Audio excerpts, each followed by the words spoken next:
So Tubi gets overlooked a lot when people talk about free streaming, and honestly, that's a mistake, because buried underneath all the bargain bin horror and the movies you've never heard of for good reason, there are some genuinely disturbing, genuinely great crime films on there right now that most people have completely skipped past.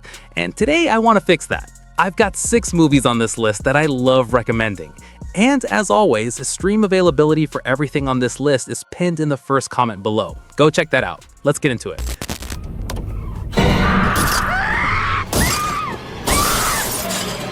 So first up, I want to talk about a South Korean film that came out in 2010 and is without question one of the most viscerally intense things I have ever sat through. The setup is a revenge story. Someone loses a person they love in the most brutal way imaginable, and instead of grieving, they decide to hunt down the person responsible. That premise sounds familiar, right? You've seen that before. But what makes this one completely different is what it does with the question of revenge itself. It's not satisfied with just showing you the hunt. It wants to ask what the hunt costs, and that's where it gets genuinely unsettling. This is not a comfortable film. It is graphically violent in a way that earns every bit of its reputation, and I want to be upfront about that.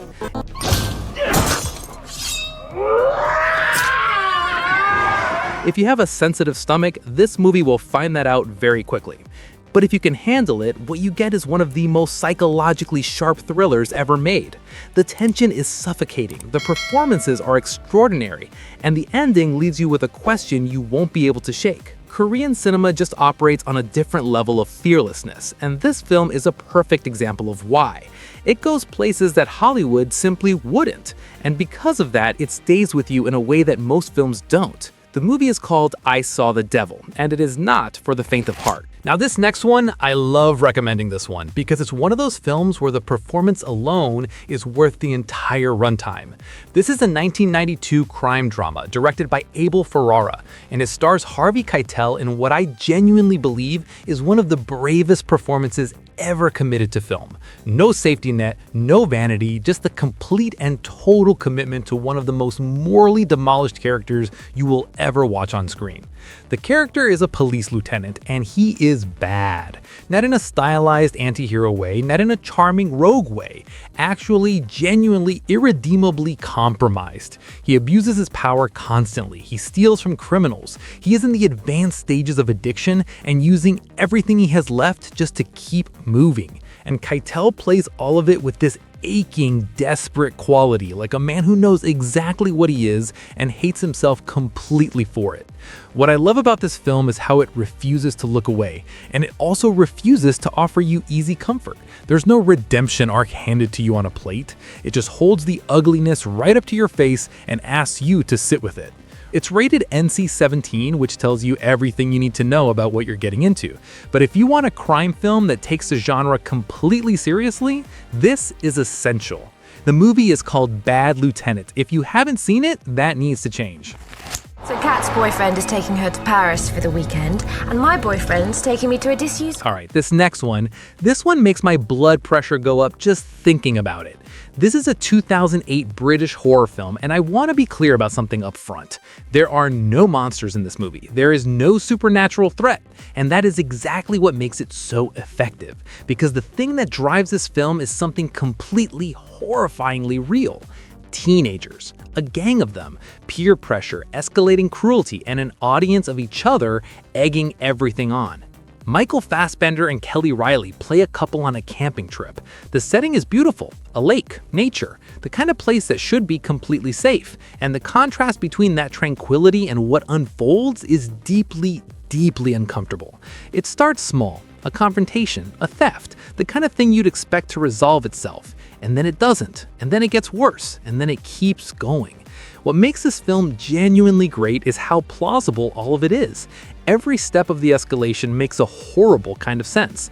It's about peer pressure, about how ordinary people become capable of extraordinary cruelty when there are no consequences and an audience watching.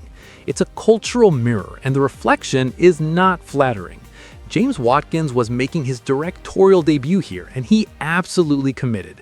This is raw, gritty, relentless filmmaking that earns every uncomfortable moment.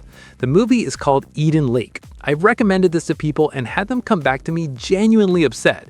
You've been warned. Hey, quick pause. If you're enjoying these recommendations and you want more of this kind of thing, hit that subscribe button and leave a like on the video. I put out new videos regularly so you never run out of good stuff to watch. Really do appreciate the support. Okay, back to the list.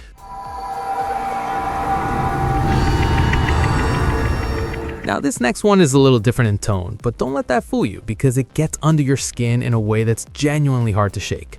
This is a 2018 mystery thriller, and it is a slow burn, a real slow burn. The kind where the first act feels almost like a coming-of-age drama. There's a teenager, a suburban community, a father who coaches youth groups and volunteers at church events, and is aggressively, almost suspiciously normal.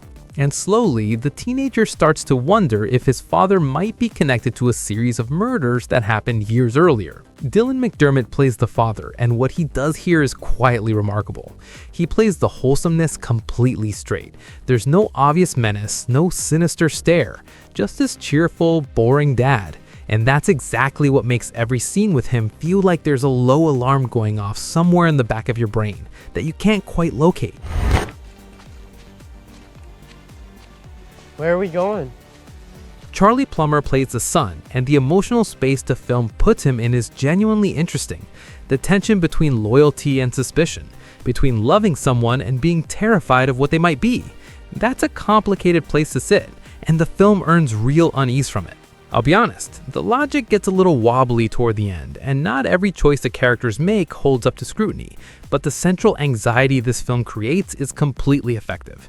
It's the kind of movie that makes you think about the people you trust completely, and what it would mean to be wrong. The movie is called The CLOVEHITCH Killer. Worth your time.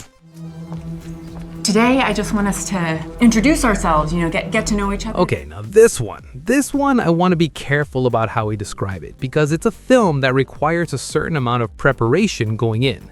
This is a 2022 indie thriller, and it might be the most genuinely unsettling film on this entire list. Not because of gore, not because of jump scares, but because of how real and how recognizable everything in it is. The film follows a group of women on an ordinary afternoon.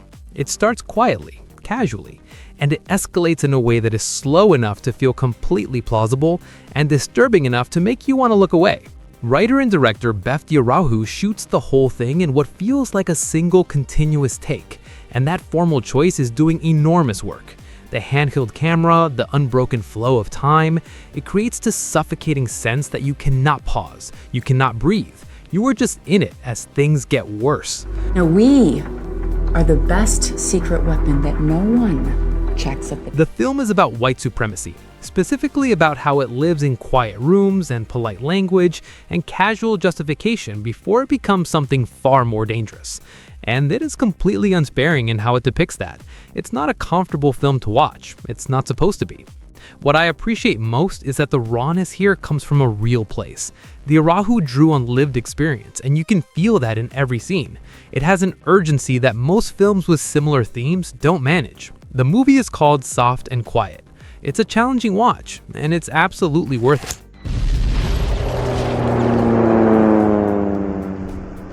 And my top pick on this list is a villain origin story, but not in the way you might be expecting. This is the fifth film in one of the most iconic franchises in horror history, and it is a prequel, taking one of cinema's most terrifying characters all the way back to the beginning, to childhood, to the war, to the specific losses and experiences that, the film argues, turned this person into what we know them to become. Gaspar Ullier plays the lead, and he does something really interesting here. He doesn't do an impression of the iconic version of this character. He builds something from scratch, a strange, elegant, quietly menacing young man who you watch tipping slowly towards something irreversible. And because the film earns genuine sympathy for him early on, that trajectory is deeply uncomfortable to sit with. Director Peter Weber uses the Eastern European and French settings beautifully. He was killed in the woods where your family died. His face had been eaten. Now tell me, Inspector. The cinematography is gorgeous, all twilight and shadow, and it uses that beauty almost ironically against the darkness of what it's depicting. There's a character here, Lady Morisaki, who represents the one genuine pull towards something better, and watching how that tension resolves is quietly devastating. It's not the flashiest entry in this franchise, it's not the most action-heavy, but it might be the most genuinely chilling, because it asks you to understand something you'd rather not. The movie is called Hannibal Rising, and if you've never gone back to the beginning of the story, this is where to start. Alright, that's the list. Now before you go, our next video is one you are not going to want to miss. We're talking about films that got buried under bad box office buzz, but are genuinely great, including a medieval drama that uses 3 perspectives to say something really modern and unsettling, a World War II action film that is almost illegally entertaining, and the crime thriller that is, without exaggeration, one of the most quietly devastating things I've watched in years. Click that video when you're done here. Thanks for watching. If you got value out of this, subscribe, leave a like, share it with your movie friend, you know who they are. I'll keep making these as long as you keep watching them. See you in the next one.